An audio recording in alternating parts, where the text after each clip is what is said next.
अगर बॉडी में ट्यूमर बनी गया है, बॉडी में शुगर एक्स्ट्रा है ही, बॉडी में हार्ट में कोई ब्लॉकेज आ ही गया है, तो अब क्या करें उसको ठीक से निकालने के लिए? क्या करें? मैं एक एग्जांपल देकर समझाता हूं। किसी के पास पेन है? रिफिल वाला पेन आप में से दीजिए। अब देखिए, जो लोग एंजियोग्राफी कराते हैं या जो लोग एंजियोप्लास्टी कराते हैं, तो एंजियोग्राफी एंजियोप्लास्टी में क्या होता है, एक कैथेटर या यूं बोलिए एक तार आपके ब्लड वेसल में डाल देते हैं, इतना तो आपको पता है। और अगर आपके कहीं पे भी कोई ब्लॉकेज है तो ब्लॉकेज टूट जाएगा, हट जाएगा, राइट। फिर एक वहां पे कोई स्टंट डाल देंगे, कोई रिंग डाल देंगे, तो ये आप ठीक हो गए, ऐसा मानते हैं। अब मानिए इस तरह के तार और ये आपका ब्लड वेसल है और अंदर एक ब्लॉकेज है। अब जब ये बार बार जाएगा तो वो क्या हो, टूटेगा ना, ये तो बोलते ही है। अब वो गार्बेज टूट गया है, लेकिन गार्बेज बॉडी के अंदर ही है ना इस वक्त भी, तो क्या होगा, वो ब्लड में पूरे बॉडी में घूमेगा या घूमता है, और घूम के अक्सर वो ब्रेन में अटकता है। अब होता है ब्रेन स्ट्रोक। तो जब भी आप सोचते हैं, डायग्नोस करके देख लेते हैं, एंजियोग्राफी करा के देख लेते हैं, तो आप अपनी तैयारी कर रहे हैं ब्रेन स्ट्रोक करवाने की। जो लोग यहां पे साइंस के स्टूडेंट हैं या इंजीनियर हैं, जो लोग लॉजिकल सोच सकते हैं, एक गार्बेज ऑलरेडी है, ब्लॉकेज है, उसको ऐसे बार बार करेंगे तो टूटेगा या नहीं टूटेगा? या तो टूट जाएगा। अगर वो टूट जाएगा तो पूरे बॉडी में वो ब्लड वेसल के अंदर ही है ना, गार्बेज बाहर तो निकला नहीं, राइट। तो अब वो जहां भी जाके फंसेगा, आपका वो वाला ऑर्गन खराब होगा, काम नहीं करेगा, आपको दर्द होगा, पेन होगा, मर जाएंगे, पैरालिसिस हो जाएगा, कुछ ना कुछ हो जाएगा। लेकिन कभी भी ये नहीं पता चलेगा, आपको बताएंगे नहीं, वो जो गार्बेज एंजियोग्राफी करने की कोशिश की गई थी उसी की वजह से ये एक नया प्रॉब्लम आ गई है आपको। तो गार्बेज को बॉडी से बाहर अगर आपको निकालना है तो निकालने का रास्ता वही होना चाहिए जो कुदरत ने आपको दिया है, ना कि वो रास्ता जो इंसान ने बनाया है, काटने छाटने का नहीं।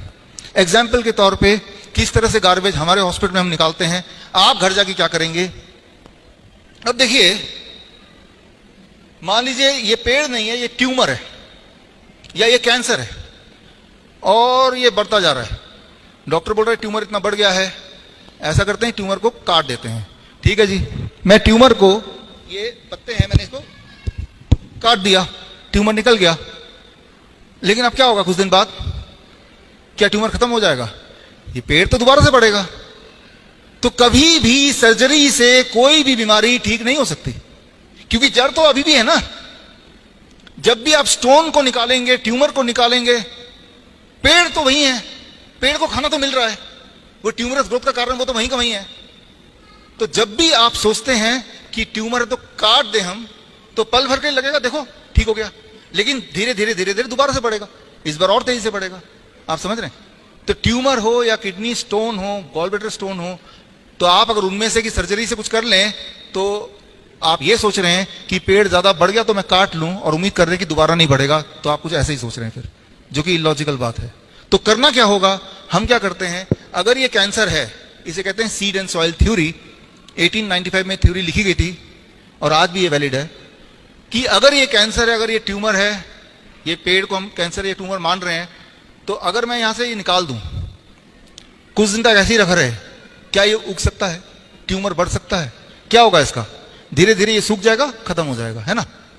तो जो एनवायरमेंट है, जिस एनवायरमेंट पे वो ग्रो कर रहा था, उस एनवायरमेंट को बदल दो, चेंज कर दो उस एनवायरमेंट को। अगर आप ऐसा कर पाए तो ट्यूमर बॉडी ने बनाया है तो बॉडी डिसॉल्व करेगा, स्टोन बॉडी ने बनाया है, बॉडी डिसॉल्व करेगा, तो वो परमानेंट इलाज है। तो ऐसा हम अपने हॉस्पिटल में करते हैं।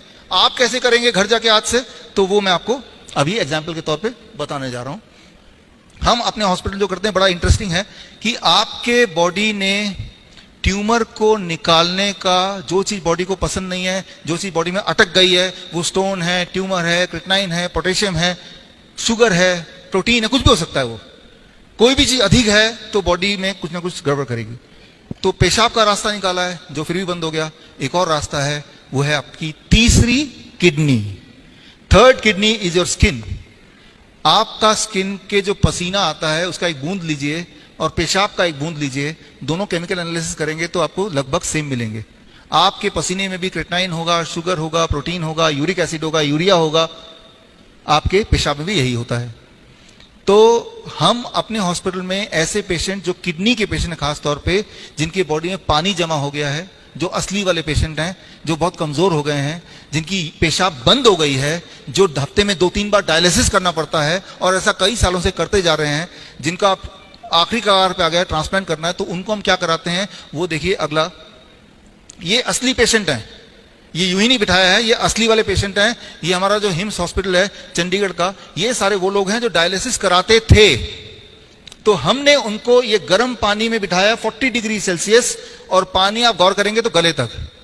अगर आपके गले तक पानी हो, 40 डिग्री सेल्सियस पानी हो, इतना गर्मी हो, और ऐसा 2 घंटे तक आप बैठ पाए, तो बॉडी के अंदर जो एक्स्ट्रा है वो बॉडी से बाहर निकलना शुरू हो जाता है। As simple as that. हमारे जयपुर हॉस्पिटल देख रहे हैं आप, जबकि ये घर पे भी कर सकते हैं, मैं बताऊंगा कैसे कर सकते हैं। और ये सारे रियल किडनी पेशेंट जो ट्रांसप्लांट का इंतजार कर रहे हैं, जो डायलिसिस कराते जा रहे थे, मैं उनकी बात कर रहा हूं। ये जोधपुर का हॉस्पिटल है और ये रियल पेशेंट है। देखिए थोड़ी सी उम्र के बच्चे हैं। तो 40 डिग्री सेल्सियस पानी, 2 घंटा बैठना, यहां तक पानी होना। तो आपने, कुदरत ने जो आपको तरीके, आपके आउटपुट जो दिया है गार्बेज को बाहर निकालने का, आपने उसी को यूज किया। तो अब उसको यूज किया तो that is a permanent cure. अच्छा, ये साइंटिफिकली कैसे काम करता है? आपका, मेरा इस वक्त जो ऊपर जो एटमॉस्फेयर है, 1 एटमॉस्फेरिक प्रेशर हमारे सिर पे है, ये हमें पता है। लेकिन जितना हिस्सा पानी के नीचे है उसमें atmospheric pressure plus the pressure of water about 2% more, right, plus the heat of the water. जब ये केमिस्ट्री होती है तो बॉडी में कुछ बदलाव आते हैं। स्ट्रोक वॉल्यूम हार्ट का 20% बढ़ जाता है और ब्लड का रीडिस्ट्रीब्यूशन होता है, टांगों से हटता है ब्लड और यहाँ पे तेजी से घूमने लगता है। सारे मेजर ऑर्गन यहीं पे हैं, चाहे वो किडनी हो, हार्ट हो, उसे वो रिपेयर करने लगता है।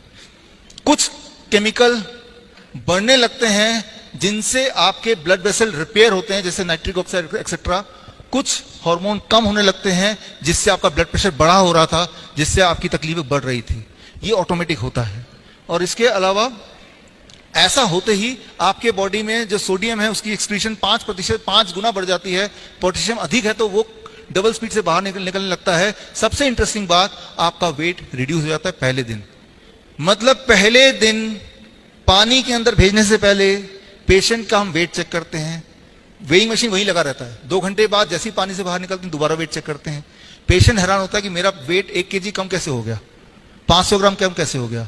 ये वही वाला वेट है जो बॉडी में तकलीफ दे रहा था, जो पेशाब के रास्ते नहीं निकल पा रहा था।